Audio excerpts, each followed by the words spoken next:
Welcome to பாப்பா தமிழ் உலகம். பேராசை பெருநஷ்டம். குழந்தைகளுக்கான சிறிய கதை. ஒரு கிராமத்தில் ஒரு ஏழை விவசாயி வாழ்ந்து வந்தார். அவரிடம் ஒரு வாத்து இருந்தது. அந்த வாத்து தினமும் ஒரு பொன் முட்டை இடும். முதல் நாளில் அந்த முட்டையை பார்த்த விவசாயி மிகவும் ஆச்சரியப்பட்டார்.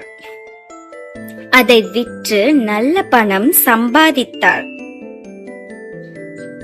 தினமும் அந்த வாத்து ஒரு பொன் முட்டையிட அவர் மெதுவாக பணக்காரனாக மாறினார். ஆனால் சில நாட்களுக்கு பிறகு அவருக்கு பேராசை வந்தது.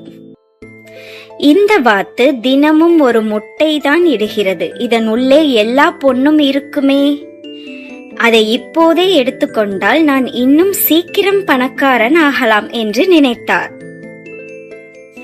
அவர் அந்த வாத்தை கொன்று அதன் வயிற்றை பார்த்தார். ஆனால் உள்ளே பொன் முட்டைகள் எதுவும் இல்லை.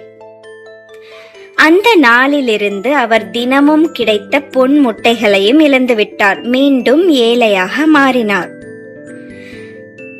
குழந்தைகளே, இதிலிருந்து நாம் கற்றுக்கொள்ளும் பாடம் என்னவென்றால், பேராசை பெருநஷ்டம். நன்றி. மீண்டும் வருகிறோம்.